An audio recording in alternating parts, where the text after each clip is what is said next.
There's been very few albums that I've gone from hating to absolutely loving in such a short amount of time. And I think in the case of this new Brockhampton album, The Family, the only thing I can think of to explain that is that on the first pass, I must have just not really been listening all that much because it pretty much clicked instantly on the second go. Hi there everyone, welcome back to On the Flip Side. My name is Adam Shawwalker, your host, and yes, there is a new Brockhampton album. In fact, there's two new Brockhampton albums, The Family and TM. The Family being initially advertised until the very last minute as the boy band's final album, with a surprise album being released the next day, that being TM. As for covering both of these albums, I'm gonna have the bulk of this review focus on The Family because while I find TM to be a really solid album with a lot of the cleanest cut beats and bars since Saturation, I do think between the two, the more compelling work is The Family. And I'm not saying TM is bad, absolutely go listen to it once you're done with The Family. It is still very good, albeit it does feel a bit like the rawness of those tracks is due to the album not actually being done, as opposed to actually intentionally being really raw production. But even still, with The Family being presented almost as a Kevin Abstract solo effort that reads initially as a bit of a waving of the middle finger to his former bandmates, over the course of its runtime it becomes a lot more self-analytical and introspective, comparing the dysfunction of Brockhampton as a group to a very dysfunctional family. And there is a duality to that of anger and frustration on top of a lot of sadness and mourning that comes from the death of friendships, or at least pushing things so far beyond strange to the point that communication could not exist between people who were formerly very good friends. There is, of course, lots of reasons that are brought up for all of this, a lot of which revolve around the sudden success that the group found after the Saturation albums that were released back in 2017. And yeah, there is a lot of common lines and trends and checked boxes that are being filled here to a very stereotypical band breaking up scenario, but I think that what makes this case particularly compelling is that The Family really lets the listener become intimately aware of Abstract's perspective of all of these events. Of course, there is two sides to every story, and probably a lot more in the case of Brockhampton, but I find the parting gift of TM to be a really thoughtful way to go out. Mostly because while this is only maybe kind of a review of that album, there are no moments on that project that show anyone involved in an unflattering light. This album is kind of like if Abstract came out and said what he had to say and got it all out of his system and then said, okay, you've listened to my passion-filled rant and explanation of the situation, here's this. Alright, let's run through this track by track, shall we? Take It Back is kind of a quick summary of events leading up to Brockhampton's current state, from Abstract's former group Alive Since Forever dissolving to now Brockhampton sharing the same fate. There's a lot of self-reference in this track, obviously, like having to wash blue paint off so he can be free, which I think is supposed to be a pretty obvious nod to the Saturation trilogy, with Kevin literally washing himself clean of this era of his music. The track RZA takes a pretty bold but fairly on-the-nose comparison where Abstract is thinking to himself that he needs to be more like RZA from Wu-Tang Clan, and that he could have stepped up more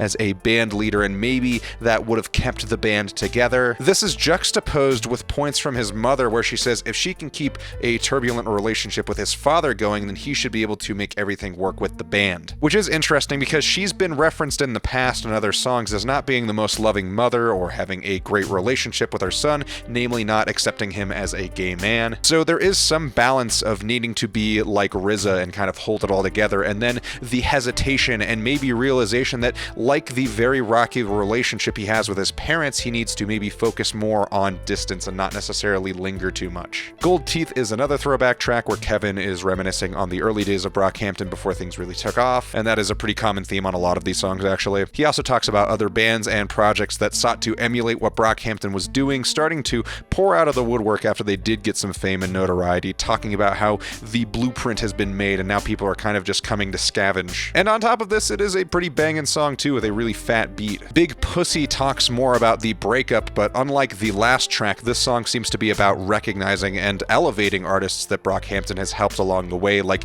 Steve Lacy or even some of the band's visual artists. Past that, this song also has some solid attitude, aimed especially at their label, where Kevin is blasting RCA for needing another 35 minutes of music, despite the whole group not really making it to the end of the deal. All That might be one of the best tracks on this first half of the album, with a much more laid-back, melancholy track. This song is really bleeding nostalgia for a time since past. It comes back again to the desire for things to have maybe gone differently, and is one of the first points on this album where Kevin is moving beyond just being inflammatory and does really seem to feel apologetic towards the whole situation. song. Back from the Road is a short vignette about tour life. Some of it is somewhat benign, but I think that's kind of the point. The day-to-day is work, and there's tidbits of living here and there, but it has since evolved into life being like a movie. Basement is a pretty simple track to the point that I don't think there really is much depth to it other than saying, hey, don't read into things too deeply and don't listen to other fans because they don't know shit about me, which I actually think is kind of cool. At the same time, the simplicity of this track does make this one of the weaker cuts on the album, but even still, it's alright. Southside touches more on early Brockhampton with some early recording setups that here are being compared to a museum working with really shitty and outdated gear. It's sort of framed like, this is where I come from, this is what I started with.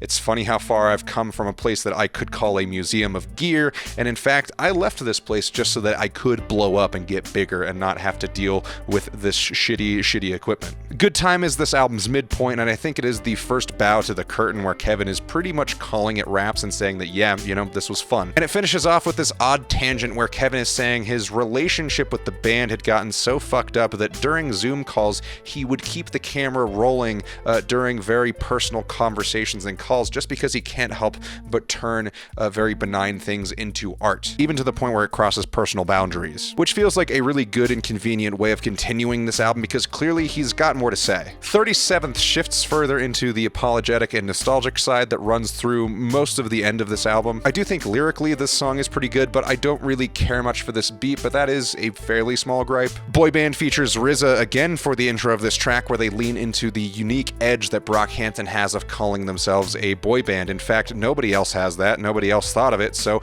it helps them stand out, and it really gave them a lot more leniency to kind of do whatever they wanted and kept the group from being pigeonholed into one sound or style. Anyway, You Want Me seems to be an apology track specifically to Amir Van. It's not specifically said, but the whole track stinks of that situation, and in the lyrics, Kevin is saying, "You're still my best friend even when I don't see you." And he is pleading a lot in this track. It's kind of touching and also kind of gross, especially since this is a response to allegations of abuse. So I do get what he's going for here, especially after the track Good Time, where he specifically says he has a problem with making art out of very personal conversations, and this kind of seems to back that point up. It just seems like, man, you know, maybe this is a little too personal, and I could see this kind of not going over the way it seems to be intended. The Family is a bit of a drunken rant that feels like it's trying to channel some abusive stepdad vibes. It's not super violent necessarily, but the whole song is kind of tiptoeing a line where Kevin is dipping into a lot of moments that may or may not have contributed to the band's breakup, on top of ranting about being the face of the band and how he is frustrated that he has to deal with all of the backlash and all of the fallout that comes with. But it's implied that since he's drinking during the song and during this recording, that it isn't necessarily supposed to be taken seriously or literally, or at least this truth is maybe filtered to be more frustrated than it actually is. It is a very delicate moment that I think borders on gaslighting, which I think is just kind of fucked up. And this is followed up with Prayer, which is literally Kevin praying not to grow up because he desperately does not want things to end like this. It is a really hard shift that I think is supposed to demonstrate just how rough this whole thing has been going, from complete frustration to being accepting and inviting of these situations, because there is a love of this lifestyle and a love for these people. A lot of it feels like the way things function for this group is kind of like tough love or being so truthful that things hurt, which I don't think is necessarily the best or healthiest option, but hey, you know, it works for some people. I think ultimately it's just kind of supposed to show that Kevin is a flawed individual. My American Life feels like a reflection on the current state of things, and I think it's supposed to be a lead into the next track, The Ending, which not only feels like reminiscing on early days, but I think it's supposed to be one of the most telling moments on the album of, hey,